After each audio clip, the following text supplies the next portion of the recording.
Uncle Tony was a very likable guy, and he got along with pretty much everyone. People called him the mayor of the neighborhood. He also had a lot of friends that would come and go, and we honestly never really knew what was going on with those friends. And then you could hear this thunderous bam. Uncle Tony was dead. To make it even more confusing, there was no blood, no gunshot was heard, there was no weapon. From the next room, I hear, "Oh my God, I know what happened to Uncle Tony." There is an unwritten code in Brooklyn.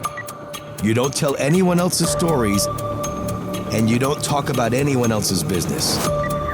Every story I tell is mine. Locations, names, and specific details have all been changed to honor that code. This is Brooklyn Files, the real stories.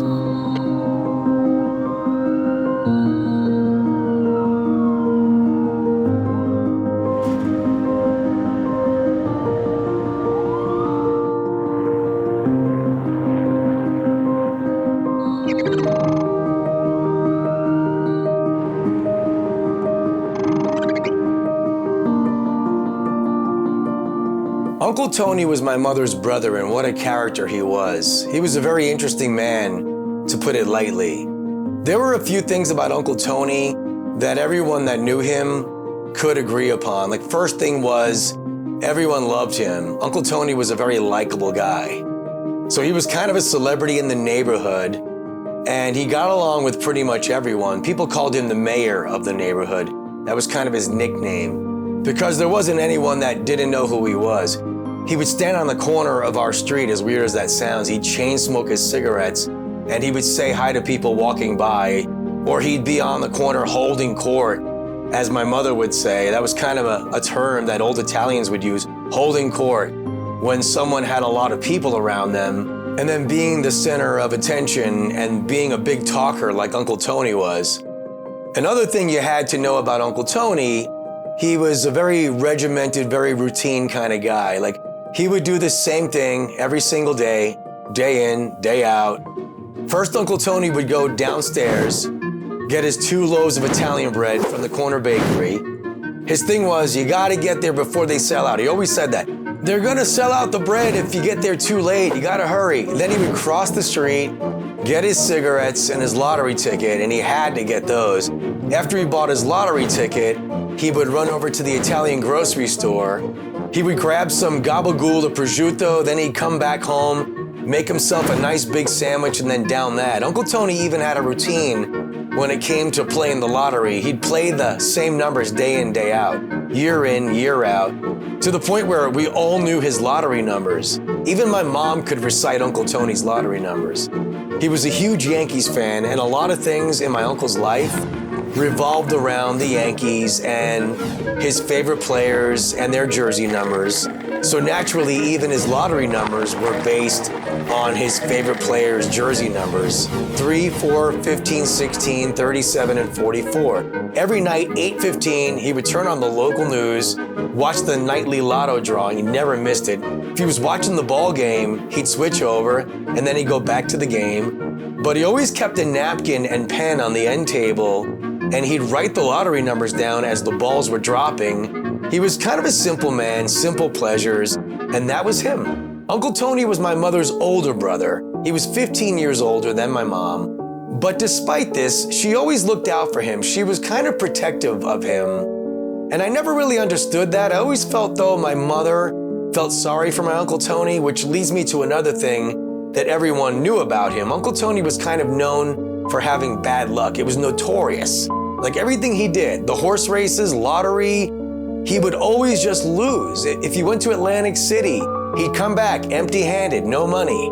Sports betting, yeah, of course, he'd lose everything. There was a joke that we'd make, like if you wanted a surefire win on a sports bet, just ask Uncle Tony who he's betting on and you're sure to win. Uncle Tony wasn't a very educated man, if you didn't figure that out. He wasn't a man of means, didn't have a lot of money, didn't have a lot of education, but what he didn't have in those areas, he made up for in friendliness and being very likable. It was kind of his survival skill, if you will. He also had a lot of friends that would come and go, and we honestly never really knew what was going on with those friends, nor did we ever care to ask. But he had a group of friends. They would get together, have meetings, as Uncle Tony would call them. And we kind of left it at that. My uncle never really even locked his front door. He was one of those guys that just left the door unlocked. Even when he went to bed, believe it or not, he just thought locking the door was an inconvenience. His friends would come and go because of that. They would come in and out. They'd hang out sometimes, stay, play poker. Other nights they would just sit and talk for hours. But one thing you could be sure of, if you walked in the room, the guys would all stop talking. But again, who knows what that was all about? We could only surmise. And we didn't bother doing that. The year was 1983. I was 14 years old. It was a summer night, I remember that. August 16th, it was a Tuesday. And you could hear talking coming from Uncle Tony's place. And so that meant the guys were over. Uncle Tony lived in the next door apartment in our building. And if he ever had his friends over, because the walls were so thin in our building, you could always hear them laughing and talking loud. And that's just the way those guys were. Like, they didn't really care. They were loud, obnoxious, and couldn't care less what others thought. Well, it was a little before 8 p.m. that night when all the noise eventually settled over at Uncle Tony's place, which probably meant that he and his friends were having one of their famous meetings. So that was what we just assumed at the time, since we kind of knew the way things went over there. It was probably quiet for about 15 minutes, and we were sitting in the living room watching the baseball game. It was the Yankees and the White Sox, and the game had just started. When out of nowhere, we suddenly hear a shocking voice coming from my uncle's apartment. Almost like this blood-curdling tone, breaking the silence from the next apartment. It almost didn't even sound like Uncle Tony's voice because of how high the tone was, but it was him, and you suddenly hear Uncle Tony say the following: "Why are you doing this to me? Why are you doing this to me?" Like in that real high-pitched tone, like as if he was pleading for his life to someone. And then you could hear this thunderous bam, and that was it. It was right at this moment that my mom lets out this horrendous gasp. Like, even though we had no idea what had just happened next door, we instinctively knew that it was probably something pretty tragic. Like I said, we really had no idea what Uncle Tony and his friends were up to, but what we had just heard, we just knew that something bad had to have happened. Was it a business meeting gone wrong? Was there some bad blood that someone had with Uncle Tony? We had no idea. After that all happened, it suddenly became like real quiet again. I think my mother began to think about the possible danger to us kids if she were to go next door to our uncles. Again, we had no idea what we just heard, but instinctively you just knew that going next door right at that moment probably wasn't a good idea. So we just waited. I decided to get a little look at what was going on next door, so I stepped out onto the fire escape so I could sort of get a peek inside Uncle Tony's place, but not a good one. But all I could see from that angle was the TV going. And I could see it was tuned to the local news, but I couldn't see anything else in the apartment. Didn't see any of his friends, didn't see Uncle Tony. In fact, other than the TV going, there was no movement at all in the next door apartment. It was at that point we all started panicking. My mom started freaking. My mom, being incredibly worried about her brother, decides she can't wait any longer. She busts out our door, she enters the hallway, immediately pushes on Uncle Tony's front door, and I'm right behind her. It was right then we saw the most shocking thing we could ever imagine. Uncle Tony was dead.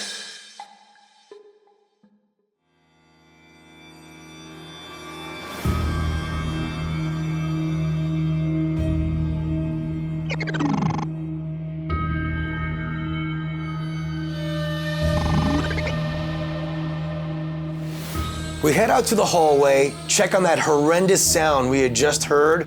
Uncle Tony yelling in the most blood-curdling tone, "Why are you doing this to me? Why are you doing this to me?"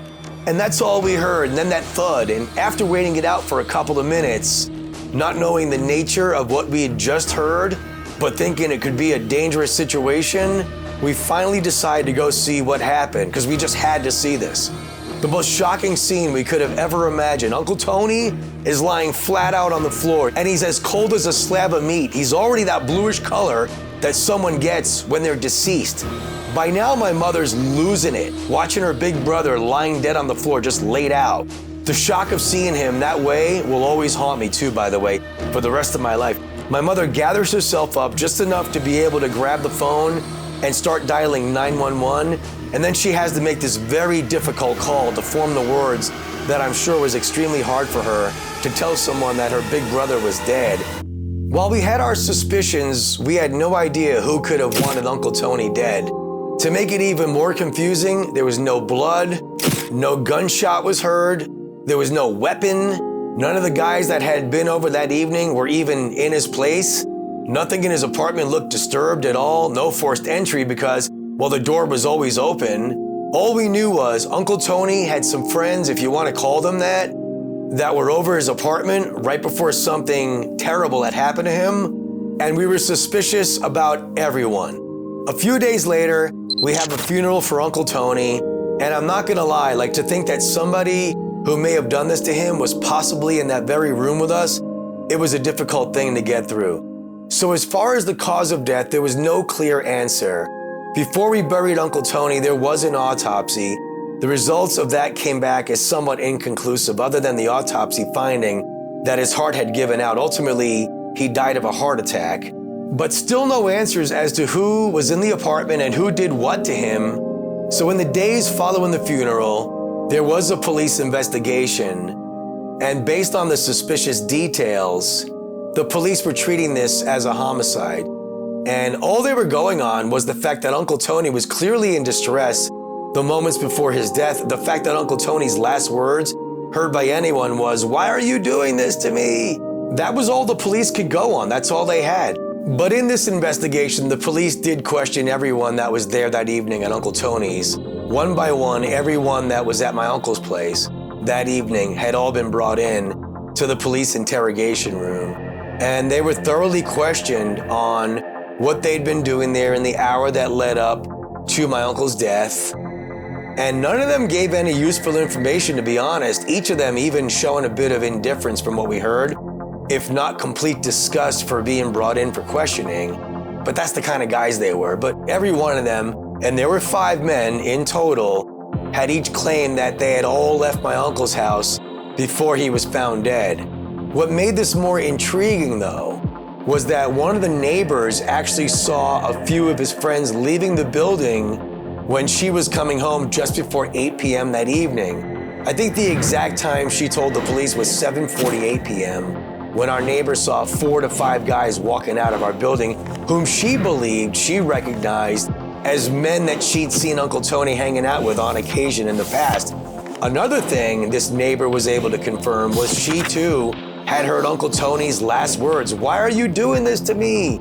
She told police that clear as day, she could hear a voice that sounded just like Uncle Tony yelling those words, and then she heard the loud thump.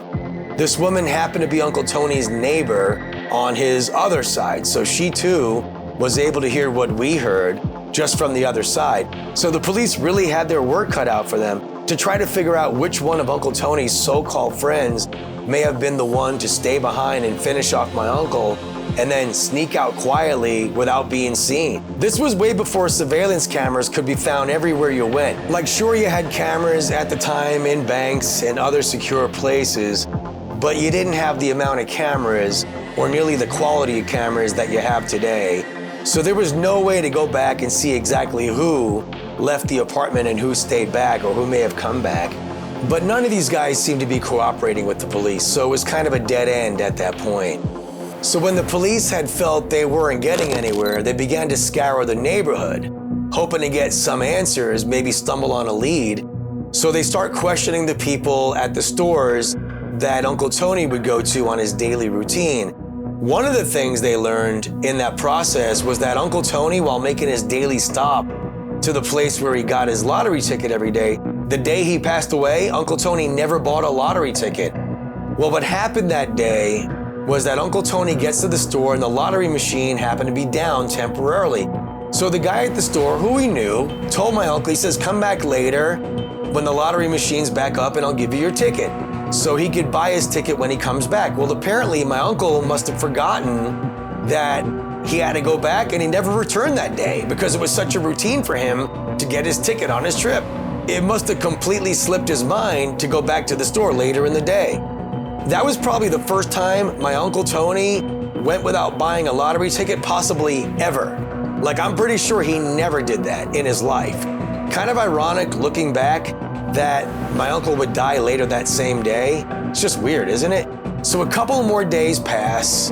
We're hoping to hear something from the police, hoping there's some kind of a break in the case. In the meantime, my mom and I are cleaning Uncle Tony's apartment out. I'm in the bedroom boxing up some things, and my mom's in the living room, and she's packing up some of Uncle Tony's keepsakes, and things are kind of quiet. And out of nowhere, I suddenly hear my mom let out this incredible scream. From the next room, I hear, "Oh my God, I know what happened to Uncle Tony."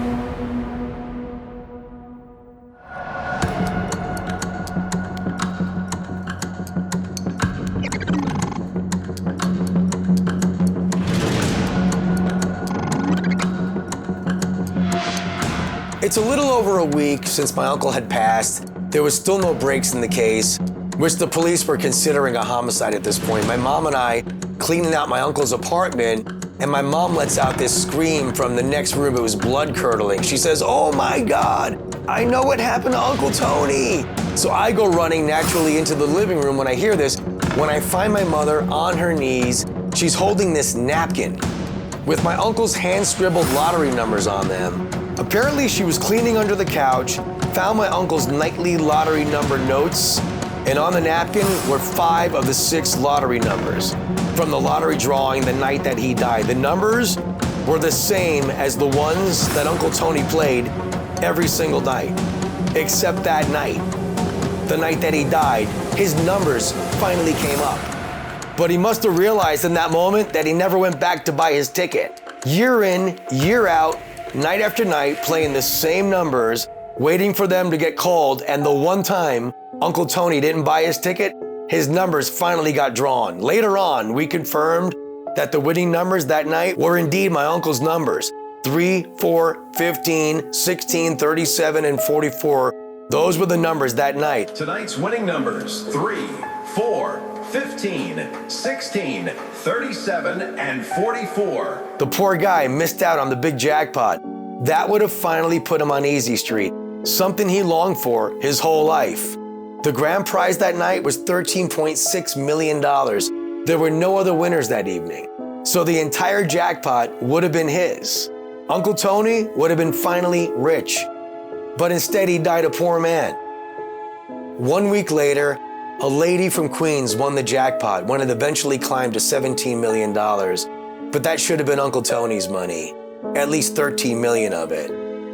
When he saw his first 5 numbers drop from the lottery machine, he stopped writing them down. He must have dropped his pen, dropped his napkin, because he saw that final number fall, the number 44. The pain and heartache of a life of disappointment all came crashing down on him in that moment, as he realized that he missed his one opportunity. When we heard Uncle Tony yell, "Why are you doing this to me?" he was yelling that to God.